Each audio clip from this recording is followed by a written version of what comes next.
Episode 6 of Dept Q starts with Merritt speaking to Sam Haig about her concerns in our past timeline. She believes someone inside the Crown offices told Finch about the witness and almost had Kirsty killed. This has obviously ruffled some feathers, and Sam warns her that she could be watched right now. It's here she admits indirectly to receiving threatening emails and texts. He cuts their chat short and encourages her to pick a better spot than the cemetery she frequents next time they meet up again.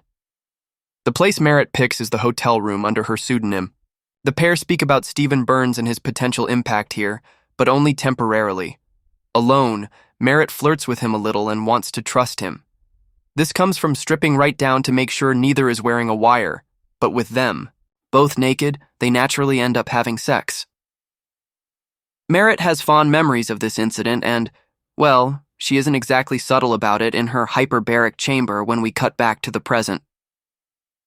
Elsewhere, Carl attempts to talk to Jasper, ringing, and suggesting they meet and talk. After, he and Akram show at the church and talk to Fergus, who's there drinking.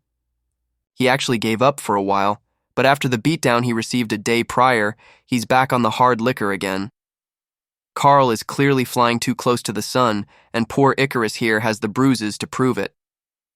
Fergus has been warned off from pursuing this further and talking to Carl, but in a nice little twist, we learn he beat the 3 guys that surrounded him down in the parking lot after the initial sucker punch he received.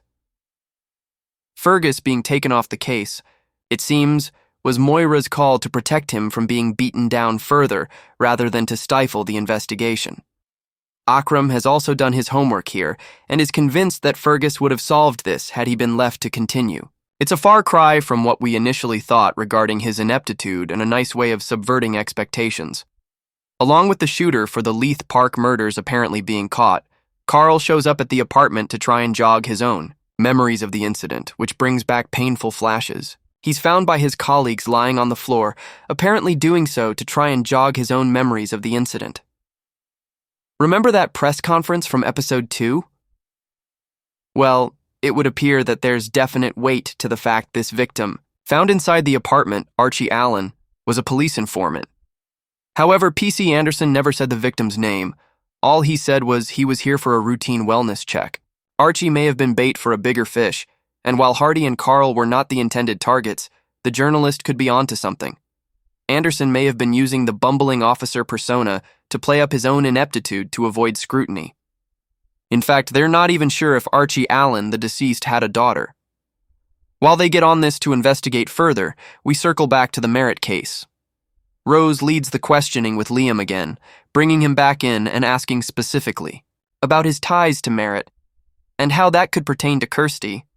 They know that Merritt visited her during week 1 of the trial, but also that Liam's pride was hurt after the affair ended. Liam admits that he was angry and frustrated, but then he woke up and wound up embarrassed about the whole ordeal.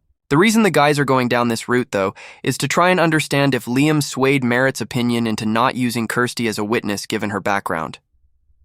The one above Liam is Stephen Burns, so they seem to nail the fact that Burns was responsible for the hit against Kirsty, but we don't know why he did this just yet, if he even is involved. Meanwhile, Jasper is visited by a nasty man who threatens to ruin him.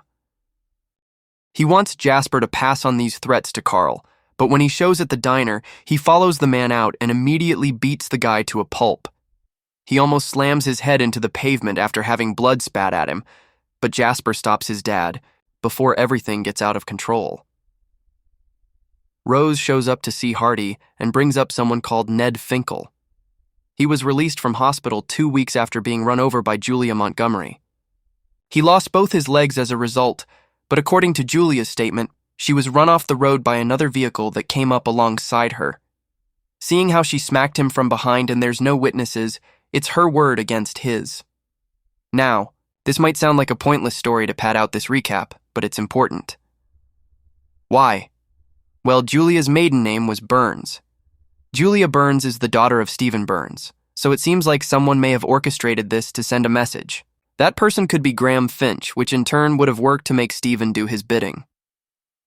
Carl shows back up at therapy, but he's taken aback when Dr. Sonnenberg is back and Rachel is nowhere to be found.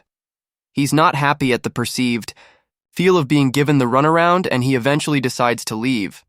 Akram and Rose track down Edmund, the guy responsible for setting up Carl in the middle of the street with that charade involving Jasper. Carl isn't here, of course, given he's being chewed out by Moira back at the station while all the other officers hilariously listen it. Moira rips into him for the very public display and how he now looks like a lunatic, given this is twice. In a week that he's done this, the first was with the journalist Dennis at the Scottish Telegraph. Moira refuses to fire him, though, and just as Akram and Rose show up, Moira chews them out too, just for being in the line of fire. She calls them Team Doolally and find out that the man who initially threatened Jasper and Carl was employed as a chauffeur for Ballantine Transfer and Security, which in itself is owned by Finch Overseas Shipping. That company's owner? Graham Finch. The gang bring up all of the connections they've uncovered between Stephen Burns and Graham Finch, but right now it's not the main concern, as Carl is called in to try and point out the killer from a lineup at the Leith Park shooting. However, it doesn't look like any of the men are the ones. As the episode closes out, we cut back to Merritt one more time where trouble is brewing. The airlock appears to be broken because moving a can of drink into her hyperbaric container causes the whole thing to explode, which is a pretty gnarly bit of foreshadowing for what could happen to Merritt. Time is of the essence.